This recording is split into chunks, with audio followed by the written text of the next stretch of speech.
안녕하세요. 국가기술작용미용사 공중위생관리학 강의를 맡게 된 강태훈입니다. 자, 공중위생관리학이란 지금 보시는 것처럼요. 공중보건학과, 소독학, 그리고 공중위생관리법규 세 가지를 묶어서 흔히 이제 공통 과목이라고 설명을 하고요. 그 다음에 이제 화장품학까지 네 가지를 묶어서 시험 문제에서는 60문제 중에 최대 60%, 즉 36문제까지 출제가 되고요. 그 다음에 이 미용사 중 일반, 피부, 네일, 메이크업 전공 과목이 약 40% 정도 출제된다라고 보시면 되겠습니다. 공중보건학은 지금 보시는 것처럼 총 7가지로 구성이 되어 있는 점 확인하시고요. 오늘은 그 7가지 중에서 첫 번째 공중보건학 총론에 관해서 공부를 하도록 하겠습니다. 네, 학습 목차 및 목표입니다. 보시는 것처럼 이 세 가지로 구성이 되어 있는데요. 첫 번째는 공중보건학 부분이고요. 두 번째로는 건강과 질병, 세 번째로는 인구 및 보건지표에 해당이 됩니다. 그래서 공중보건학은 보시는 것처럼 공중보건학의 정의, 분야, 그리고 수행의 3대 요소에 관해 알아볼 거고요. 두 번째 건강과 질병은 건강과 질병의 정의에 관해서 알아보도록 할 거고, 마지막으로 인구 및 보건지표는 인구 및 인구 증가의 정의, 그리고 인구 피라미드, 마지막으로는 인구 통계에 관해 알아보도록 하겠습니다. 네, 첫 번째 공중보건학입니다. 공중보건학의 정의란 무엇인가?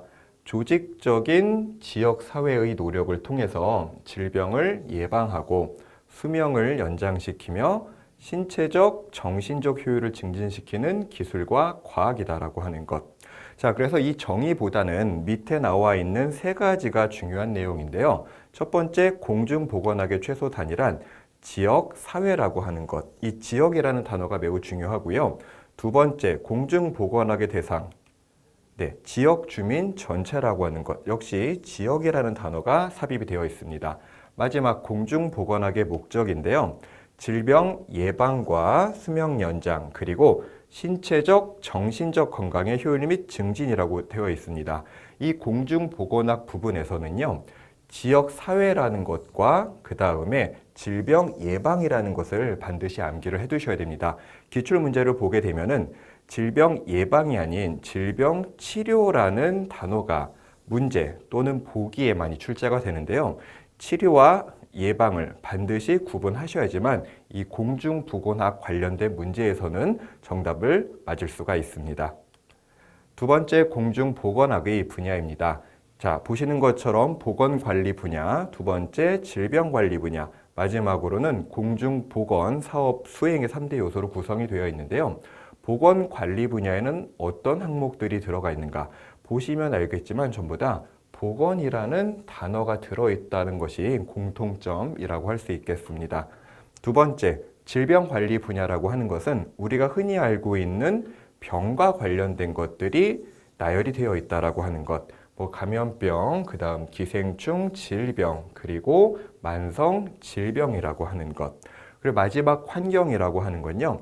산업보건과 식품위생, 그리고 환경보전과 오염, 환경위생으로 구성이 되어 있습니다. 세 번째, 공중보건사업 수행의 3대 요소인데요. 자, 보건관계법규, 보건교육, 보건행정으로 구성이 되어 있습니다. 여러분들이 이 3대 요소 세 가지를 암기를 하셔야지만 기출문제에서 좋은 점수를 얻을 수가 있는데요. 기출문제를 살펴보게 되면은 세 가지 이외에 다른 한 가지를 집어넣고 틀린 것을 고르세요라는 출제가 많이 되었습니다. 그렇기 때문에 이 세 가지를 반드시 암기하시는 게 좋을 것 같습니다. 네, 두 번째 파트 건강과 질병입니다. 건강의 정의란 무엇인가? 흔히 우리가 알고 있는 건강의 정의와는 조금 다를 수 있는데요. WHO, 세계보건기구에서는 어떻게 정의를 했는가? 단순히 질병이 없고 허약하지 않은 상태만을 의미하는 것이 아니라 육체적, 정신적 및 사회적으로 안전한 상태를 말한다라고 하는 것. 시험에서는 건강의 정의에 관해 올바르게 설명된 것을 고르시오 라는 출제가 되기 때문에 이 정의에 대해서 알아두시는 게 중요하고요. 두 번째, 질병의 정의란 무엇인가?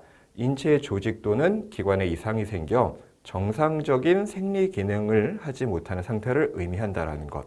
자, 질병 부문에서는 정의보다 중요한 것이 질병 발생의 3대 요인입니다. 자, 세 가지는 무엇인가? 병인, 숙주, 그리고 환경입니다. 이 부분 역시 세 가지 이외에 올바르지 못한 것 한 가지를 넣어놓고 틀린 것을 고르세요 라는 문제가 자주 출제가 되기 때문에 이 부분 세 가지 반드시 숙지하시고 시험 볼 수 있도록 하면 좋겠습니다. 자, 세 번째, 인구 및 보건 지표입니다. 인구의 정의란 일정 시간, 일정 지역에 거주하는 인간의 집단을 의미를 하고요. 인구 증가의 정의란 출생과 사망의 차이에서 산출되는 자연 증가와 전입과 전출의 차이에서 산출되는 사회 증가의 총합을 나타낸다라고 하는 것. 자, 이 부분이 바로 이 3번에 해당이 되는 거겠죠. 첫 번째 자연 증가라고 하는 것은 태어나는 사람과 그 다음에 죽는 사람을 뺀 것을 의미하고요. 두 번째 사회 증가란 전입, 이사 오는 사람과 전출, 이사 가는 사람을 의미를 합니다.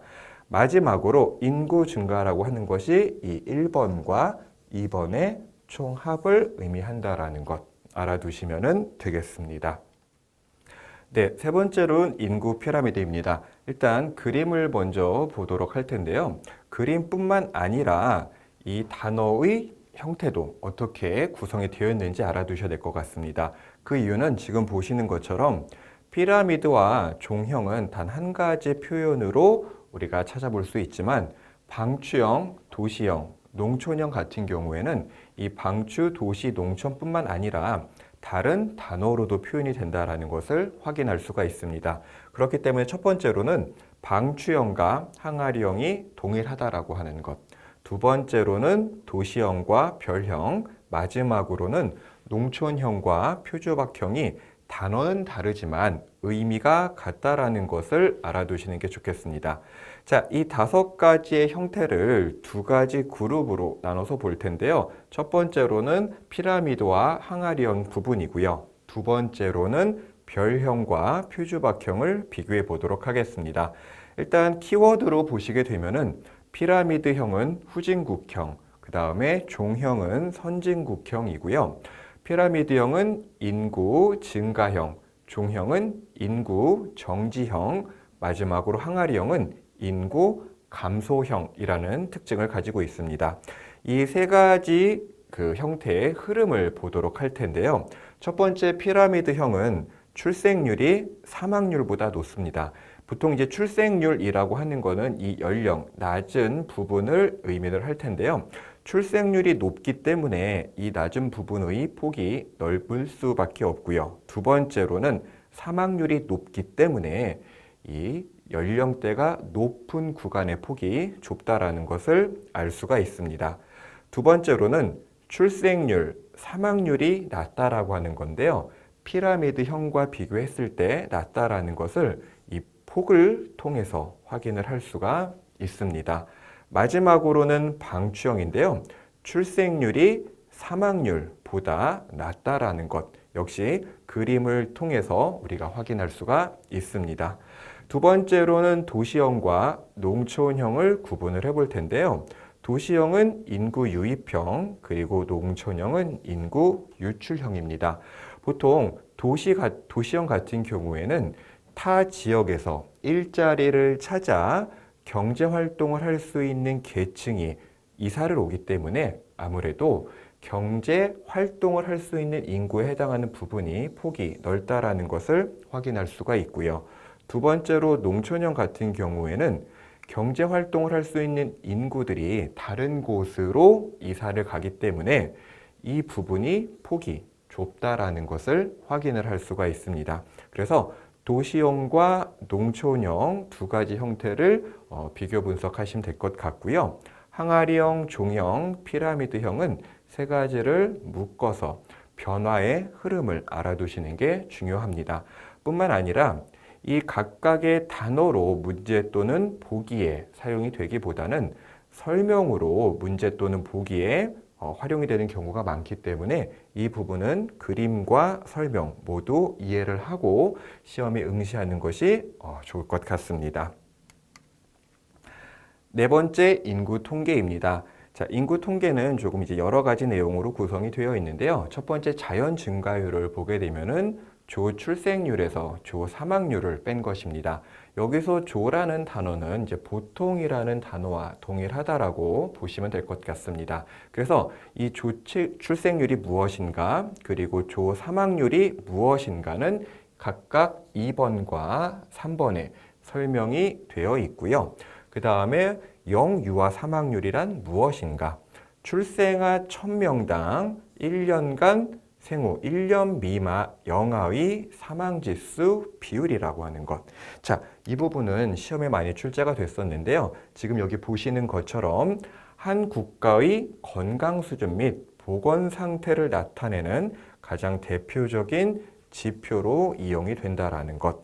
자, 뭐 이 영유아 사망률뿐만 아니라 이 공통 과목 또는 화장품 학에서는요, 뭐뭐의 지표로 이용이 된다 또는 어떤 것의 기준으로 활용이 된다라는 내용은 출제 비중이 상당히 높습니다. 그렇기 때문에 지표 및 기준으로 활용이 되는 내용은 반드시 암기를 해두시는 게 좋습니다. 그래서 영유아 사망률에 관해 이제 계산하는 문제가 가끔 출제가 되기도 하는데요. 문제를 풀 수 있는 공식은 다음과 같다라는 것 알아두시면 될 것 같습니다. 자, 다섯 번째, 여섯 번째, 일곱 번째인데요. 다섯 번째 평균 수명, 그리고 여섯 번째 비례 사망 지수, 그리고 마지막 보건 수준의 3대 지표인데요. 자, 비례 사망 지수란 연간 전체 인구 사망자 수에 대한 50세 이상의 사망자 수를 백분율로 표시한 지수인데요. 자, 이 지수 값이 A라고 한다면 A의 값이 높을수록, 자, 수치가 높을수록 사망자 중 고령자 수가 많다라는 의미다라고 하는 것. 역시 이 부분도 출제가 많이 됐었기 때문에 의미를 알아두시는 게 중요하고요. 그 다음에 이 A 값이라고 한 것을 구하는 공식은 다음과 같습니다. 자, 마지막 제일 중요한 내용인데요. 한 국가 또는 지역사회의 보건 수준 3대 지표란 무엇인가?